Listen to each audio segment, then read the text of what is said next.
भला तो हो भला, कर बुरा तो हो बुरा, और वाकई बुरे का अंजाम बुरा ही होता है। अब मुख्तार अंसारी की मौत हो चुकी है। गाजीपुर लाया जाएगा मुख्तार अंसारी का शव। पोस्टमार्टम के बाद गाजीपुर लाया जाएगा शव। परिवार के सामने पोस्टमार्टम होगा, पोस्टमार्टम की वीडियोग्राफी भी होगी। ये बड़ी जानकारी इस वक्त। और देखिए, लगातार मुख्तार अंसारी को लेकर सबसे बड़ा अपडेट भारत 24 आपको दे रहा है। कल मौत की खबर भी सबसे पहले भारत 24 ने आपको बताई।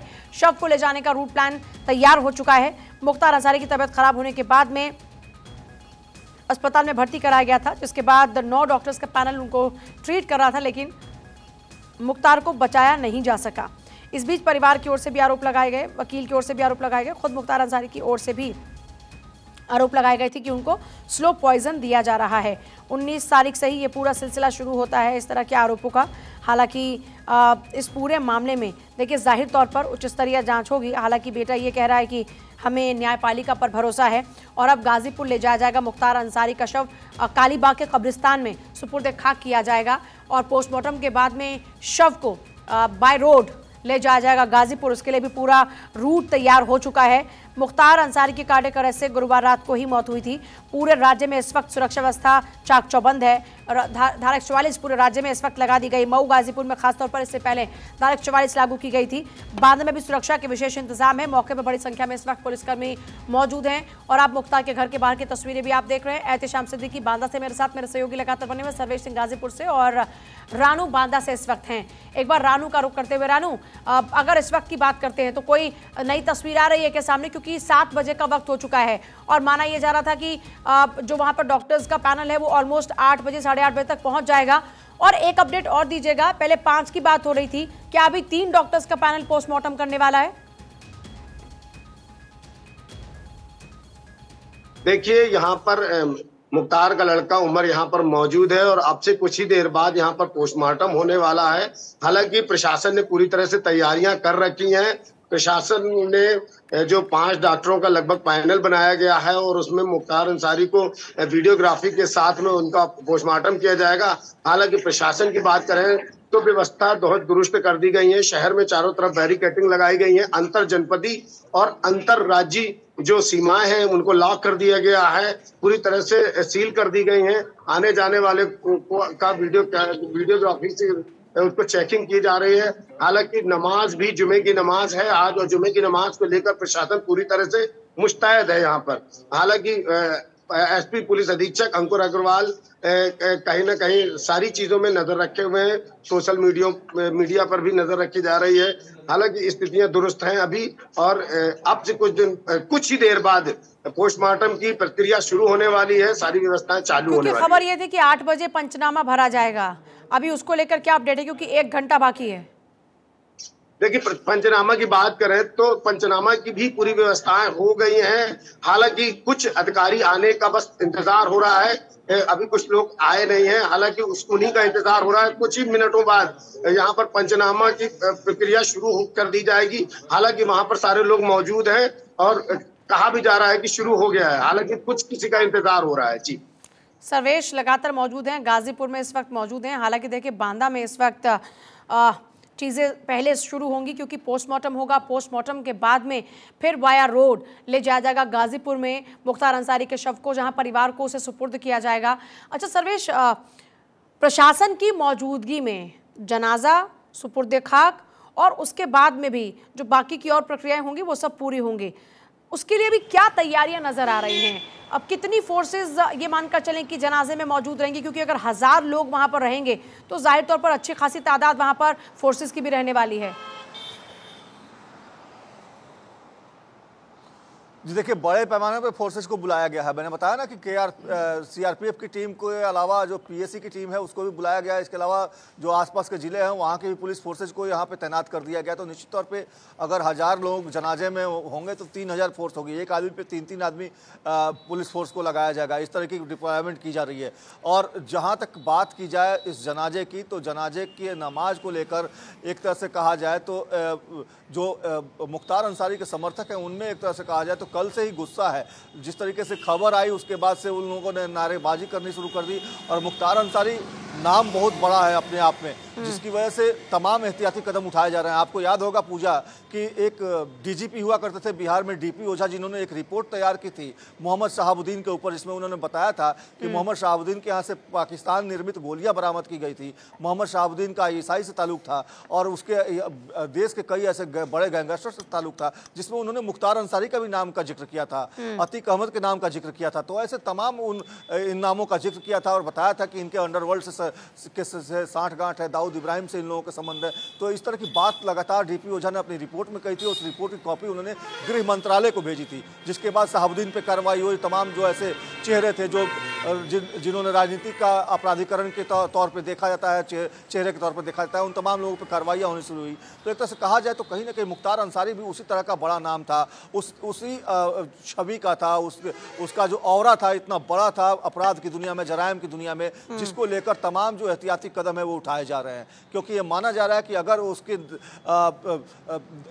इंतकाल को लेकर जिस तरीके का माहौल कल बना था, अगर वैसे माहौल अगर आज बनते हैं, क्योंकि तमाम ऐसे कई बड़े नेता हैं जिन्होंने ट्वीट करके इस मुख्तार अंसारी की मौत की खबर को एक तरह से कहा प्रशासनिक चूक बताया है और सीधे तौर पर न्यायपालिका से गुहार लगाई है कि वो इस मामले में पहल करे। तो एक तरह से देखा जाए तो कहीं ना कहीं इसको राजनीतिक रंग देने की कोशिश हो रही है, क्योंकि चुनावी माहौल है। तो निश्चित तौर पर कुछ बड़े नेता भी इस जनाजे की नमाज में शामिल हो सकते हैं, मुख्तार अंसारी की मृत्यु में शामिल होने के लिए आ सकते हैं। किनके शामिल होने का अभी तक अंदेशा है?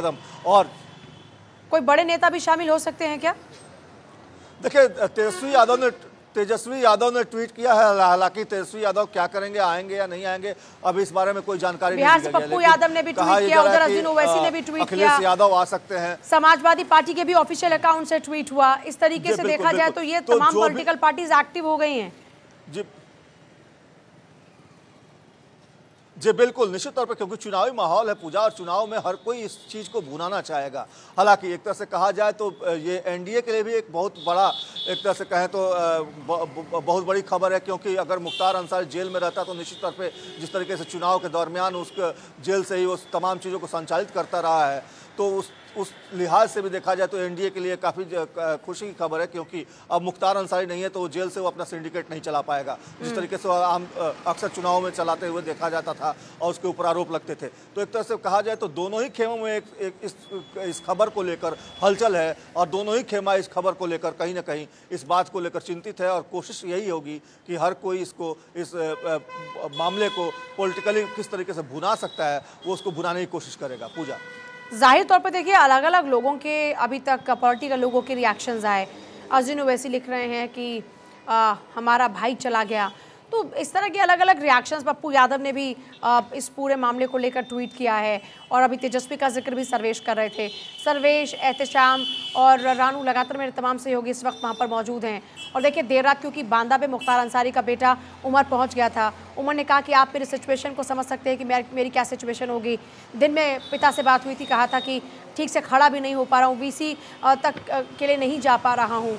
और उसके बाद उन्होंने बताया था कि इस तरह इतनी ज़्यादा तबीयत ख़राब थी। फिर उन्होंने इस बात पे भी ऑब्जेक्शन किया कि 14 घंटे अस्पताल में रखा, फिर जब मुट्ठी बंद नहीं होती तो फिर ऐसी सिचुएशन में भी उनको क्यों लाया गया जेल में। तरह तरह के देखिए अभी तक परिवार की ओर से ऐतराज़ जताए जा रहे हैं। वकील ने कहा था कि स्लो पॉइजन दिया जा रहा है, उनके खाने में स्लो पॉइजन उनको दिया जा रहा है। और उसके बाद खुद मुख्तार भी अंदेशा जता चुके थे इस बात का। सर्वेश, अब बड़ा सवाल ये है कि इस पूरे मामले में जब इतनी सारी बातें निकल कर आ रही हैं तो जाहिर तौर पर पोस्टमार्टम के साथ साथ जांच का सिलसिला आगे भी बढ़ेगा कि वाकई हुआ आखिरकार क्या था। बिल्कुल पूजा, देखिए आपको याद होगा पूजा की शहाबुद्दीन के मामले में भी ऐसा ही हुआ था। शहाबुद्दीन की भी मौत भी कोरोना काल में ऐसे ही हुई थी, और सीधे तौर पे ये कहा गया था कि जो जेल प्रशासन है उसने कोताही बरती, शहाबुद्दीन को सभी समय पर मुकम्मल इलाज नहीं मिल पाया, और शहाबुद्दीन के साथ भी कुछ ऐसी ही बातें कही गई थी कि उनके साथ भी कुछ इस तरह की हरकत की गई जिसकी वजह से उनकी मौत हुई। तो एक तरह से कहा जाए तो जब भी इस तरह के गैंगस्टर या कोई भी पॉलिटिकल व्यक्ति की मौत होती है जेल में रहते हुए या जेल कस्टडी में रहते हुए, तो निश्चित तौर पर इस तरह के सवाल उठते हैं, और यही वजह है कि उसकी जाँच भी होती है और न्यायिक जाँच भी होती है, न्यायालय भी इस चीज़ को देखता है और इसी वजह से प्रशासन तमाम एहतियाती कदम उठा रहा है क्योंकि जिस तरीके से वीडियोग्राफी कराई जा रही है, परिवार के मौजूदगी में पोस्टमार्टम कराया जा रहा है, तो ये तमाम वो एहतियाती कदम है जो न्यायालय में खड़े होते हैं और न्यायालय में प्रशासन को कहीं ना कहीं इन तमाम दस्तावेजी प्रमाण को सबूत के तौर पे सामने न्यायालय के सामने रखना होगा। तो इस तरीके से तमाम जो एहतियाती कदम है वो उठाए जा रहे हैं। पूजा, आपके पास वापस लौटे, ज़रा सोचिए कि परिवार की अगर बात करते हैं मुख्तार अंसारी के, तो सोचिए कि किस तरीके से फैमिली में ब्रिगेडियर नेता रहे, उसके बाद में फिर यहाँ पर गैंगस्टर तक का सफ़र मुख्तार अंसारी का पूरा होता है। अब आरोप लगातार लगते हैं, मामले दर्ज होते हैं, 60 से ज़्यादा मामले में वो आरोपी होता है, 2 में सज़ा का ऐलान हो जाता है, साल 2005 से लगातार सलाखों के पीछे है। और इस बीच देर रात जब ये सूचना बेटे उमर को मिली तो देर रात को उमर पहुंचा अपने पिता के पास में, जब तक उनकी मौत हो चुकी थी। उन्होंने कहा कि मीडिया के जरिए हमको सूचना मिल रही थी। और उसके बाद में उमर ने फिर क्या कहा, एक बार वो जरा आप सुन लीजिए। सर, सूचना कैसे मिली? मीडिया के माध्यम। मीडिया आगे क्या कार्रवाई करेंगे सर आप लोग? आगे जो है सब होगा। अब ये कोई समय नहीं है कार्रवाई बताने का। सब आप लोग भी इंसान हैं, मैं भी इंसान हूँ और आप लोग को पता है कि मेरे ऊपर क्या बीत रही है। सर, तीसरी जांच की मांग करेंगे? बिल्कुल करेंगे और जो कार्रवाई करनी है सब कोर्ट के माध्यम से और न्याय के रास्ते से आगे बढ़ेंगे और हमें न्यायपालिकाओं पर पूर्ण विश्वास है। किसकी संलिप्तता लगती है आपको?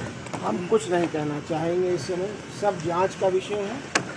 जो अदालत फैसला करेगी, हमको यकीन है कि वो इंसाफ। आपको लगता है जानबूझ के किया गया कृत्य है ये? अब इसमें भी भैया कुछ कहना और छुपा रह गया है।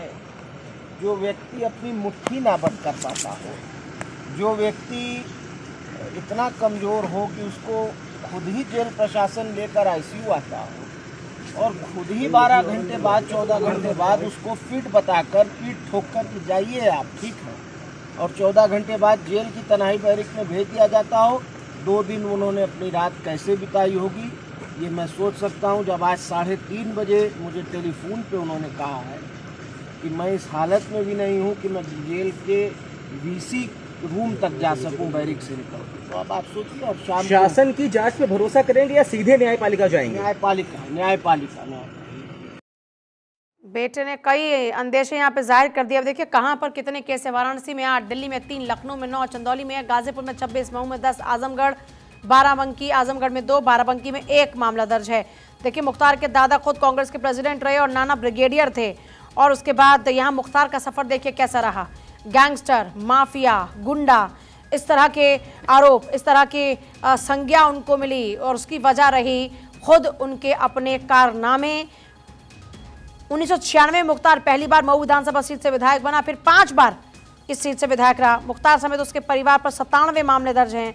मुख्तार पर ही अकेले हत्या के 8 मुकदमे समेत लगभग 65 मामले दर्ज थे। मुख्तार अंसारी 1988 में पहली बार क्राइम की दुनिया में इसका नाम आया। मुख्तार की अगर क्राइम कुंडली की बात करते, साल 1988 में ठेकेदार सच्चिदानंद राय की हत्या का आरोप उसके ऊपर लगता है। जैसा देखिए जिक्र भी किया कि उसके ऊपर हत्या के 8 मुकदमे, कांस्टेबल राजेंद्र सिंह की हत्या का भी आरोप उसके ऊपर। और इतना ही नहीं, लगभग 65 मामले उस पर दर्ज। 90 के दशक में माफिया डॉन ब्रजेश सिंह से दुश्मनी के खूब चर्चे रहे। 96 में ASP पर जानलेवा हमले में नाम सामने आया। देखिए साल 1996 से ही पॉलिटिकल करियर की भी शुरुआत होती है। मुख्तार पहली बार मऊ विधानसभा सीट से चुनाव यहां पर जीतता है। रूटीन में कारोबारी रुंगटा के अपहरण से चर्चित हुआ। कोयला कारोबारी रुंगटा के अपहरण से 1997 में जब मुख्तार का नाम इस तरह से खूब पॉपुलर हुआ तो वो साल था 1997 जब कोयला कारोबारी के अपहरण मामले में नाम आता। फिर साल 2005 में जो मऊ में दंगे हुए, मऊ में दंगे भड़काने का आरोप भी इस पर लगा। फिर बीजेपी नेता कृष्णानंद राय की हत्या तो आपको याद होगी। कृष्णानंद राय की हत्या में आरोपी। 2010 में गवाह राम सिंह मौर्य की हत्या का भी आरोप लगा मुख्तार पर। फिर 2010 में वो बसपा से निष्कासित हुआ। 2005 से लगातार मुख्तार अंसारी जेल में बंद है। लगभग 65 मामले उस पर दर्ज। और देखिए माफिया डॉन मुख्तार अंसारी की बात करें तो पूरे परिवार की अगर अभी बात करते हैं तो चाहे भाई की बात हो, दोनों बेटों की बात हो, चाहे पत्नी की बात हो, चाहे बहू की बात हो, सब के ऊपर लगभग आरोप हैं।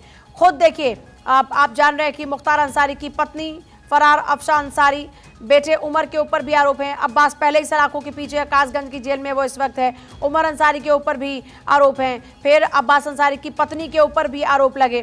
तो इस तरीके से मुख्तार अंसारी का चैप्टर क्लोज हुआ। ये देखिए अलग अलग और मामले, अब किस पर कितना, कौन सा, कब मामला हुआ। अफजाल अंसारी मुख्तार अंसारी का भाई, जिस पर 7 मामले हैं। शिबकतुल्ला अंसारी मुख्तार का जो बड़ा भाई है, उस पर 3 मामले हैं। अफशान अंसारी मुख्तार की पत्नी पर 11 मामले दर्ज हैं। अब्बास अंसारी जो इस वक्त जेल में है, 6 मामले दर्ज हैं। निखत बानो जो कि अब्बास की पत्नी है, उस पर मामला दर्ज है। उसे साजिश के तहत भगाने का, अब्बास से मिलने गई थी जेल में, फिर उसके ऊपर आरोप लगा कि साजिश है उसको भगाने की, तो ये आरोप लगा। फिर उमर अंसारी जो कि मुख्तार का बेटा, जिसके रिएक्शंस भी आप सुन रहे हैं, उस पर भी 6 मामले दर्ज हैं। शर्जील रजा की बात करें जो कि मुख्तार अंसारी का साला, उस पर 6 मामले दर्ज हैं। अनवर शहजाद की बात करें जो कि मुख्तार का साला, उस पर 6 मामले हैं। अताउर रहमान की बात करें, मुख्तार का साला, 7 मामले हैं।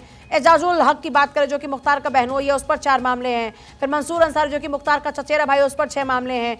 गौस मोहिद्दीन की बात करते जो कि मुख्तार का चचेरा भाई है, तो उस पर भी 2 मामले दर्ज हैं। इस तरीके से पूरे अगर परिवार की बात की जाए ना, तो पूरे परिवार पर लगभग 100 मामले दर्ज हैं। और इस तरीके से ये मुख्तार अंसारी की जो परिजन है, उनकी भी पूरी क्राइम कुंडली को आप समझ सकते हैं। हालांकि देखिए, एक वक्त था जब मुख्तार और उसके परिवार की पूरे उत्तर प्रदेश में तूती बोलती थी। पूर्वांचल का कोई ऐसा सरकारी ठेका नहीं था जो उसकी मंजूरी के बगैर किसी और को मिल जाए। मुख्तार की पत्नी से लेकर बेटों तक पर गंभीर आरोप लगे हैं। मुख्तार का परिवार काफी समृद्ध रहा है। ऐसे में आप लगातार देख रहे हैं मुख्तार के परिवार की भी पूरी कहानी, और मेरे जो तमाम सहयोगी हैं वो भी लगातार देखिए बने हुए हैं। दादा स्वतंत्र सेनानी रहे, पिता वामपंथी नेता रहे। 1963 में जन्म हुआ उत्तर प्रदेश के गाजीपुर में मुख्तार का, और अब कल दी एंड हो गया, चैप्टर क्लोज हो गया। 28 तारीख को दिल का दौरा पड़ा। परिवार कह रहा है कि स्लो पॉइजन दिया गया था। खुद मुख्तार ने भी आरोप लगाया था। बेटे के बयान आप सुन रहे थे। बेटे ने यह कहा था कि 14 घंटे पहले आप आईसीयू में आप एडमिट कराते हैं, फिर आप ठोक कर कहते हैं कि अब आप ठीक हैं और जाइए बैरक में। पिता से बात हुई, उन्होंने बताया था कि तबीयत बहुत ज़्यादा खराब है। सर्वेश और रानू मेरे 2 सहयोगी इस वक्त लगातार बने हुए हैं, जो वहां से तमाम अपडेट्स हमको दे रहे हैं। गाजीपुर में इस वक्त मौजूद है सर्वेश, और रानू इस वक्त वहीं बांदा में मौजूद हैं। एक बार रानू का रुख करते हुए, रानू, बांदा से कोई अपडेट इस वक्त आ रहा है क्या? आपके पास कोई खास जानकारी इस वक्त? देखिए, अभी बताया गया है कि मेडिकल कॉलेज ने बताया है कि लखनऊ से टीम आई है मेडिकल की, जो पोस्टमार्टम में सम्मिलित रहेगी और उनकी ही देखरेख में ये पोस्टमार्टम किया जाएगा। हालांकि यहाँ पर जो और भी जो यहाँ के जो लोकल के जो अधिकारी हैं और डॉक्टर हैं, उनको दूर रखा गया है। लखनऊ की टीम आई है, उन टीमों के द्वारा ये पोस्टमार्टम किया जाएगा। हालांकि उमर यहाँ पर मौजूद हैं। उमर और उस पंचनामा की तैयारी की जा रही है। पंचनामा की जो फॉर्मेलिटी है वो पूरी की जा रही है। रानू, आपके पास वापस लौटूं। आपको याद होगा जब पंजाब में बंद था और पंजाब जेल से जब यूपी में लाने की उसको तैयारी की जा रही थी, उस दौरान से ही लगातार मुख्तार अंसारी कई दफ़ा ये कह चुका था, परिवार ये कह चुका था कि यूपी में लाकर उनका यहाँ पर उनको मारने की तैयारी है, और ये एक पूरा सिलसिलेवार तरीके से प्लान तैयार किया गया है। और देखिए, अंत में आखिरकार हार्ट अटैक से सही, लेकिन मुख्तार अंसारी की मौत हो गई। आपको याद होगा जब वो पंजाब की जेल में था, तब बार बार कोर्ट में यही कहा जा रहा था कि यूपी में लाकर उनको मारने की साजिश रची जा रही है। और सबसे खास बात यह है कि देखिए, लगातार मुख्तार पर शिकंजा कसता रहा। जैसे ही वो पंजाब से यूपी में आया, 1.5 साल में बीते उसे 8 बार सजा हुई। 2 बार आजीवन कारावास की सजा भी इसमें थी। सुप्रीम कोर्ट के आदेश में पंजाब की रोपड़ जेल से उसको वापस यूपी लाया गया, और फिर माफिया मुख्तार अंसारी पर कानून का शिकंजा कसता चला गया। 1.5 साल के भीतर 8 बार अलग अलग अदालतों ने सजा सुनाई, 2 बार जिसमें आजीवन कारावास की सजा भी शामिल थी। इससे उसका जिंदा जेल से बाहर आना तो नामुमकिन हो चुका था। मुख्तार के परिवार लगातार जेल में उसकी हत्या करने की साजिश रचने का आरोप लगाता रहा। 2 दिन पहले भी उसकी अचानक तबियत खराब होने पर बांदा मेडिकल कॉलेज में उसको भर्ती कराया गया था। हालांकि कुछ घंटों बाद उसको डिस्चार्ज किया गया। एहतेशाम मेरे साथ एक बार फिर से जुड़ चुके हैं। बांदा में इस वक्त एहतेशाम मौजूद हैं। एहतेशाम, अभी क्या इस वक्त तस्वीर वहां की है? क्योंकि लगभग 7:15 का वक्त हो चुका है, तो थोड़ा ही इंतजार है, क्योंकि 8 बजे से लगभग प्रोसेस शुरू हो जाएगा, पंचनामा भरना शुरू हो जाएगा, फिर 9 बजे पोस्टमार्टम की प्रक्रिया शुरू हो जाएगी। तो अभी आपके पास क्या अपडेट है? मैं देखिए काफी सारी पुलिस फोर्स आपके पीछे इस वक्त मौजूद है। जी हाँ, देखिए हम बांदा मेडिकल कॉलेज में हैं। हम आपको बता दें, चप्पे चप्पे पे फोर्स तैनात है। आप हमारे पीछे देख सकते हैं, भारी सुरक्षा व्यवस्था के बीच दोनों गेट को सील रखा गया है। जो मरीज के परिजन है उनका आई कार्ड देख के उनका परिचय पूछ के जाने दिया जा रहा है। मीडिया की भी गाड़ी को बहुत ही प्रतिबंधित तरीके से चेक करके ही जाने दिया जा रहा है।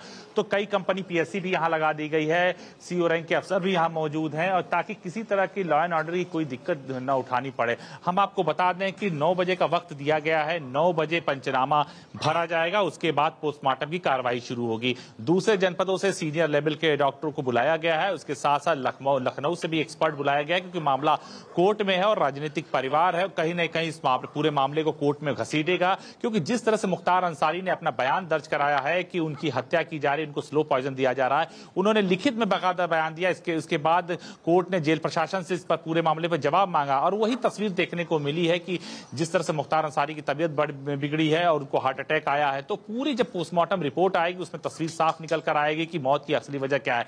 विसरा को भी सुरक्षित रखा जाएगा, उसकी भी जांच की जाएगी। तो ये पूरी तरह से मामला किया जा रहा है। मजिस्ट्रेटी इंक्वायरी के भी निर्देश दिए जा सकते हैं। इसके साथ साथ आने वाले वक्त में हाई लेवल की एक इंक्वायरी भी हो सकती है, क्योंकि मुख्तार बड़ा नाम है, उसका परिवार राजनीति से जुड़ा हुआ है, और लगातार इस वक्त मुख्तार के बड़े भाई वहां गाजीपुर से सांसदी का चुनाव लड़ रहे हैं। तो कहीं ना कहीं पोलिटिकल भी इस पर काफी दबाव है। और अगर सुरक्षा व्यवस्था की बात करें, सुरक्षा व्यवस्था यहाँ चाक चौबंद है। जो भी बांदा में जो भी चीजें देखने को मिल रही वो 11 बजे तक देखने को मिलेगी, क्योंकि उसके बाद यहाँ से उसके शव को बाकायदा सुरक्षा व्यवस्था के बीच गाजीपुर रवाना कर दिया जाएगा। यहाँ से जितने अतिरिक्त लोग थे, जो उनके परिवार के लोग आए थे, वो भी गाजीपुर चले गए, क्योंकि परिवार के मातम में उनके साथ रहना बेहद जरूरी है। यहाँ पे सिर्फ औपचारिक कार्रवाई बाकी है, क्योंकि मुख्तार अंसारी अब जिंदा नहीं रहा, ऐसे में उनका छोटा बेटा यहाँ पे है औपचारिक कार्रवाई के लिए। और पुलिस प्रशासन, जो मेडिकल की टीम है, सब प्रशासन है, वो मेडिकल कराने के बाद, तमाम चीजें करने के बाद, पोस्टमार्टम रिपोर्ट आने के बाद, अफसरों के दिशा निर्देश के बाद शव को परिवार वालों को सौंप देगा। उसके बाद शव को यहाँ से बाई रोड एक रूट प्लान हुआ, उसके थ्रू ले जाया जाएगा। प्रशासन इस बात की पूरी कोशिश कर रहा है कि मुख्तार अंसारी के चाहने वाले या मुख्तार अंसारी से जुड़े लोग कहीं कोई ऐसे लाइन ऑर्डर की दिक्कत न खड़ी करें, क्योंकि रमजान का महीना है, जुमे का दिन है। खासतौर से गाजीपुर और मऊ की बात करें तो गाजीपुर मऊ मुख्तार अंसारी का साम्राज्य रहा है। मुख्तार अंसारी लगातार जीतते आए हैं। मुख्तार अंसारी चाहे निर्दल लड़े, चाहे किसी पार्टी के सपोर्ट से लड़े या अपनी पार्टी बनाकर लड़े, मुख्तार अंसारी कोई हरा नहीं पाया। तो ऐसे मुख्तार अंसारी का एक वर्चस्व रहा है। हाँ, उत्तर प्रदेश में योगी आदित्यनाथ की सरकार आने के बाद उनके वर्चस्व को तोड़ा गया है। उनके काफी शूटर्स मारे गए हैं, उनके काफी ठिकाने पर छापेमारी की गई है, उनके ऊपर सीबीआई से लेकर ईडी भी जांच हुई है, उनकी जो प्रॉपर्टियां उसको जब्त की गई। तो मुख्तार का एक नेटवर्क को तोड़ा गया है। लेकिन मुख्तार एक बड़ा नाम है और मुख्तार से बड़ा कोई माफिया अभी बचा भी नहीं। अगर यूपी की बात करें तो अतीक का पहले ही इनकाउंटर हो चुका है, उसके बाद मुख्तार की हार्ट अटैक से मौत हो चुकी। तो उत्तर प्रदेश में एक तरह से माफियाओं का सफाया हो गया है। लेकिन जो प्रशासन है, जो सरकार है, वो नहीं चाहती कि छोटे जो माफिया है उनको पनपने दिया जाए, उनको बढ़ने दिया जाए। लेकिन मुख्तार की मौत का जो सियासी लाभ है वो उनका बेटा, उनके बड़े भाई उठाना चाहेंगे, कि मुख्तार के परिवार में मौजूदा वक्त में भाई सांसद है, बेटा विधायक है, भतीजा विधायक है, और आने वाले वक्त में सांसदी का चुनाव लड़ रहे हैं। मुख्तार के परिवार में कई चेयरमैनी की सीट है। तो ऐसे में जो अंसारी बंधुओं का पूर्वांचल में दबदबा रहा है, उस दबदबा को बनाए रखना चाहते हैं, और साथ ही इस सेंटिमेंट को भी बनाने की पूरी कोशिश करेंगे, क्योंकि ये आग जो है पूरी तरह से फैल चुकी है। और खासतौर से सोशल मीडिया में भी उन्होंने एक अभियान चला दिया है। और जनाजे की नमाज में जो हमें जानकारी मिली, काफी तादाद में लोग इकट्ठा हो जाएंगे। तमाम मस्जिदों से भी अनाउंसमेंट हो गया है, तमाम जगहों से भी जानकारी मिल गई है। भले लोकल इनपुट जो भी जानकारी दे, लेकिन अब जो कुछ जमावड़ा लगेगा वो गाजीपुर में जमावड़ा लगेगा, उनके बड़े दरबार में लगेगा, बड़े फाटक में लोग पहुंचेंगे, संवेदना प्रकट करेंगे। और कहीं न इस वक्त एलआईयू भी वहां पर एक्टिव हो चुका होगा। अच्छा, मैं ये सर्वेश से भी पूछ रही थी कि बाकायदा जब पूरा जनाजा निकलेगा तो क्या वहां पर वीडियोग्राफी की पूरी तैयारी की जा रही है, क्योंकि जाहिर तौर पर ये एहतियातन कदम हो सकता है सुरक्षा के लिहाज से। जी हाँ, देखिए हम आपको बता दें, चप्पे चप्पे की वीडियोग्राफी हो रही, पोस्टमार्टम की वीडियोग्राफी हो रही, यहाँ पे कौन आ रहा कौन जा रहा उसकी वीडियोग्राफी हो रही है। जिस तरह से थोड़ा सा बवाल, थोड़ी सी भीड़ रात में देखने को मिली थी, लेकिन जब क्लियर हो गया कि मुख्तार अंसारी की डेथ हो चुकी है, उसके बाद हम आपको बता दें कि फिर यहाँ से उनके परिजन धीरे धीरे गाजीपुर की तरफ शिफ्ट हो गए हैं, क्योंकि गाजीपुर में जब जनाजे की नमाज में शिरकत करेंगे, उसके साथ मिट्टी में शिरकत करेंगे, उसके बाद फातिहा पढ़ेंगे, तो उसके बाद दसवीं होती है, उसके बाद 40वां होता, तो एक रस्म होती है, उस रस्म में शिरकत करेंगे, क्योंकि यहां रुकने का कोई सवाल ही नहीं है। और जो राजनीतिक लाभ की बात करें तो मुख्तार अंसारी के दोनों बड़े भाई अभी जीवित हैं, सिबगतुल्लाह अंसारी जीवित हैं, उसके बाद जो मौजूदा सांसद हैं वो जीवित हैं। तो ऐसे में परिवार को संवेदना देने, उनसे जुड़ने और उनको सांत्वना देने उनके घर लोग पहुंचेंगे। तो जो असली जमावड़ा, असली तस्वीर देखने को मिलेगी वो गाजीपुर से देखने के लिए मिलेगी। गाजीपुर से मऊ सटा हुआ है, उनका संसदीय क्षेत्र रहा है, तो एक काफी बड़ा हुजूम और बड़ा मजमा देखने को मिलेगा। बांदा की बात करें तो सिर्फ बांदा में सिर्फ पोस्टमार्टम की औपचारिकताएं बाकी रह गई। पोस्टमार्टम के बाद यहाँ से शव को उनके पैतृक आवास रवाना कर दिया जाएगा। इसके मद्देनजर फिर भी यहाँ बहुत भारी संख्या में पुलिस फोर्स तैनात कर दिया है। हम आपको फिर अपने कैमरा पर्सन रोशन यादव से कहेंगे वो दिखाएं कि रोडे सन्नाटे हैं, रोड पर कोई अतिरिक्त वाहन को एंट्री नहीं दी जा रही है और यहाँ पे सिर्फ मीडिया कर्मी के अलावा और कोई नहीं है। और आप देख सकते हैं सिर्फ पुलिस की गाड़ियां हैं। जो रानी दुर्गावती मेडिकल कॉलेज बांधा उसका भी गेट, बड़ा गेट बंद कर दिया गया, छोटे गेट से आने जाने दिया जा रहा, किसी वाहन को भी अंदर आने जाने दिया। भारी संख्या में पीएसी यहाँ पे तैनात की गई। तो इस तरह से अंदर जगह जगह पर पुलिस फोर्स लगाई गई है ताकि कोई चप्पा ना मारे। ये जो सड़कें वो पूरी तरह सुनसान है, सड़कों पर भी बैरिकेडिंग लगाई गई, बांधा के आने वाले हर रास्तों पर ये चेकिंग की जा रही है कि कोई अतिरिक्त वाहन, कोई किसी तरह से ऐसे उपद्रवी टाइप का या कोई भी ऐसा कार्यक्रम न करने पाए। वही जो उनका रूट प्लान हुआ है, रूट प्लान में इस बात का भी खास जिक्र किया कि रास्ते में कहीं शव को रोककर कोई विरोध प्रदर्शन न हो, किसी तरह का माल्यार्पण न हो, किसी तरह की नारेबाजी न हो। तो सारी चीजें प्लान की गई है। लगातार एलआईयू सादे वर्दी में यहाँ पे घूम रही है, वो लगातार इनपुट दे रही है। तो बांदा में जो तनाव का माहौल ऐसा कुछ भी नहीं है, बहुत ही नॉर्मल स्थिति देखने को मिल रही है। सुबह का वक्त है और जुमे का वक्त है, तो लिहाजा लोग सहरी खाने चले गए थे। सहरी खाने के बाद आराम करेंगे, उसके बाद नहाए धोएंगे, नमाज पढ़ेंगे, तब तक यहाँ से शव निकल जा चुका है। सिर्फ यहाँ जो लीगली कार्रवाई है, जो मेडिकल रिपोर्ट तैयार करनी, क्योंकि मामला कोर्ट में है और लगातार मुख्तार अंसारी भी इस बात का इल्जाम लगा रहे थे, हो सकता है आने वाले वक्त में इसकी न्यायिक जांच भी हो। इसीलिए जो पोस्टमार्टम है वो 5 सदस्यीय डॉक्टरों का पैनल है और यहाँ के डॉक्टरों ने हाथ खड़े कर दिए। इसलिए लखनऊ, डॉक्टर्स को लेकर एक अपडेट बुलाए गए हैं। क्या ये है कि 5 की जगह पर अब 3 डॉक्टर्स का पैनल होगा या 5 के ही डॉक्टर्स की बात अभी तक है? देखिए, अभी तक इस बात पहले कि 5 सदस्यीय डॉक्टर पोस्टमार्टम करेंगे, लेकिन अब 3 की बात की भी पुष्टि नहीं हो पाई है। लेकिन उससे अधिक भी सीनियर डॉक्टर यहां बुलाए जा रहे हैं, क्योंकि डॉक्टरों की ओपिनियन ली जाएगी, उसकी बकायदा एक लीगल रिपोर्ट ली जाएगी। क्योंकि सरकार को भी पता है कि पोस्टमार्टम रिपोर्ट धीरे से लीक हो जाती है और फिर कोर्ट में उसे सबमिट करना हो। परिवार लगातार इसका इल्जाम लगाता रहा है सरकार पे, और परिवार इस पूरे मामले को आने वाले वक्त में भी इसका राजनीतिकरण करेगा और इसको भनाएगा। हो सकता है कि अफसर ये बात को जानते हैं कि सरकारें हमेशा बदलती रहती हैं और ऐसे में कहीं सरकार बदलती है, कुछ ऐसा होता है तो कहीं ना कहीं अफसरों पे भी गाज आ सकती है और अफसरों से भी जांच में शामिल हो सकते हैं, और ऐसे बहुत से केस हुए हैं। दूसरी सबसे रोचक बात बता दें कि मुख्तार अंसारी का एक बेटा जो भाजपा में शामिल है, जो ओम प्रकाश राजभर की पार्टी का विधायक है, और ओम प्रकाश राजभर की पार्टी कहीं ना कहीं बीजेपी गठबंधन में शामिल है। तो कोई पॉलिटिकल सिनेरियो है, कौन किसके समय में चला जाए ये पता करना बेहद मुश्किल है। और ऐसे में हो सकता है कल कभी हाई लेवल की इंक्वायरी पुटअप हो और उसमें मेडिकल करने वाले या बांदा जेल में बंद लोगों पर कार्रवाई हो सकती है। अभी आप देख सकते हैं कि एक हफ्ता पहले जिस तरह से कार्रवाई की गई थी उसमें जेलर को सस्पेंड किया गया था, डिप्टी जेलर के ऊपर कार्रवाई गिर गई थी। तो जो सरकारी महकमा है वो बाकायदा बहुत फूक फूक के कदम कर रख रहा है, इसलिए जितनी भी लीगल ओपिनियन है वो लिया जा रहा है, एक्सपर्ट डॉक्टर बुलाए जा रहे हैं ताकि पोस्टमार्टम की कार्रवाई या पंचनामे की कार्रवाई में कहीं चूक न हो, क्योंकि यही कार्रवाई और बाकी के अपडेट्स भी आपसे लेते रहेंगे।